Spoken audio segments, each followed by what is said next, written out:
be America's biggest downfall. Not because the island is strong enough to beat the United States in a fight, but because the attempt to take it would detonate something bigger than geography, the credibility of NATO itself. And that is not a dramatic metaphor. In mid-January 2026, Denmark and Greenland's leaders have openly described the U.S.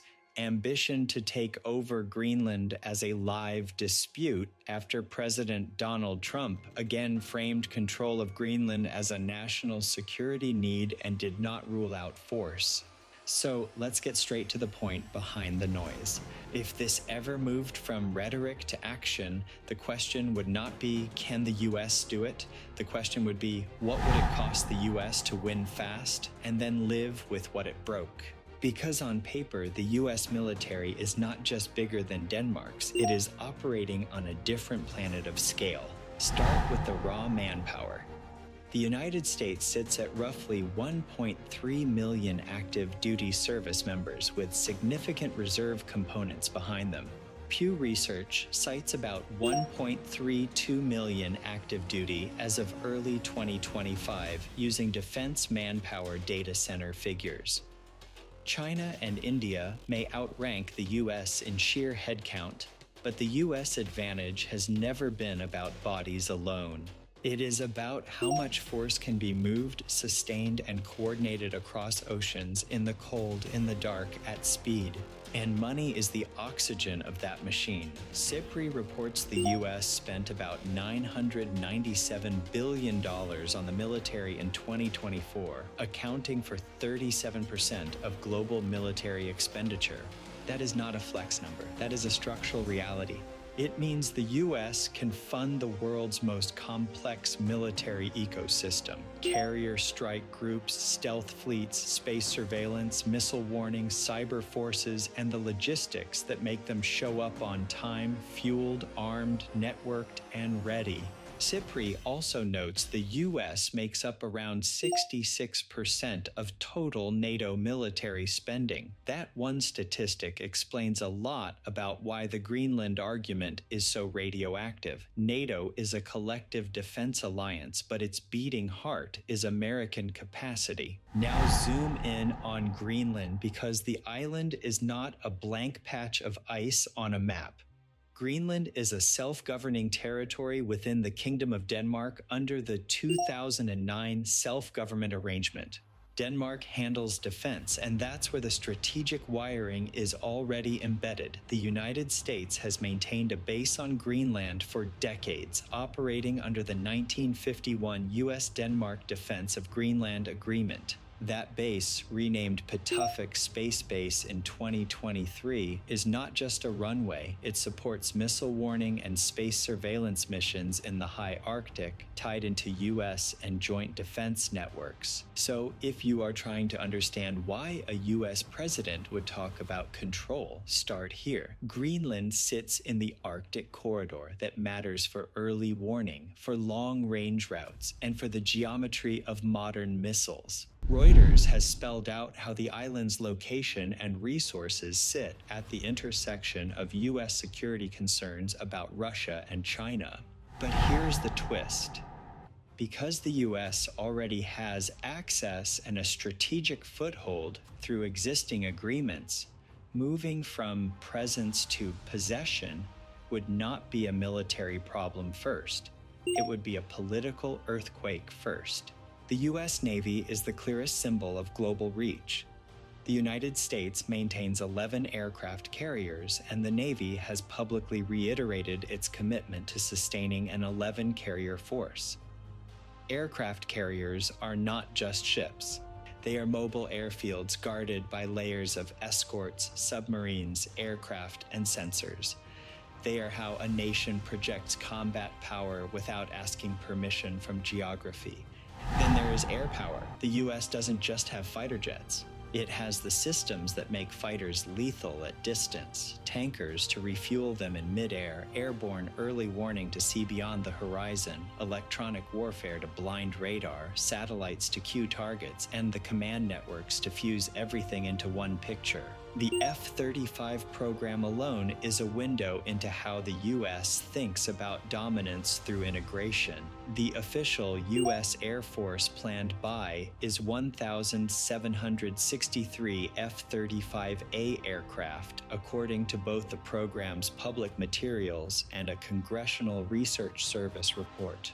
Now add the layer most people forget, because it isn't cinematic until it is: space. The United States military operates hundreds of satellites, and Congress has pointed directly to the role of those satellites in U.S. military power. A CRS primer cites the Union of Concerned Scientists figure of 246 U.S. military satellites. Those satellites are not decoration. They are navigation, timing, communications, missile warning, reconnaissance, and targeting support for everything else. They are why a strike package can coordinate across a stormy ocean, why a ship can fire with precision, why a drone feed can reach a command center continents away. This is the real meaning of massive in 2026. The U.S. military is not just a big hammer, it is a global nervous system with teeth. So, could that machine take Greenland quickly if it ever came to it? In a narrow, purely operational sense, yes, the U.S. could overwhelm Greenland's local defenses rapidly because Greenland is vast, sparsely populated, and not built like a fortress. Even reporting that Tours Patufik emphasizes that the U.S. base is strategic, but not packed with permanent combat forces. If the United States decided to surge forces, it has the lift to do it, the aircraft to control airspace, the naval power to dominate the approaches, and the surveillance to track movement in a region where visibility, weather, and distance normally punish everyone else. And if you want the brutally honest part, Denmark alone could not match that kind of escalation, not remotely. The difference is not courage or competence. It is industrial depth, transport capacity, and scale. But this is where the biggest downfall line stops being poetry and starts being strategy. Greenland is linked to NATO through Denmark. NATO's Article 5 is clear. An armed attack on one ally is considered an attack on all. A U.S. attack on Danish territory would create a contradiction so sharp it could snap the alliance in half or transform it into something unrecognizable overnight. That is why this isn't just a Denmark story.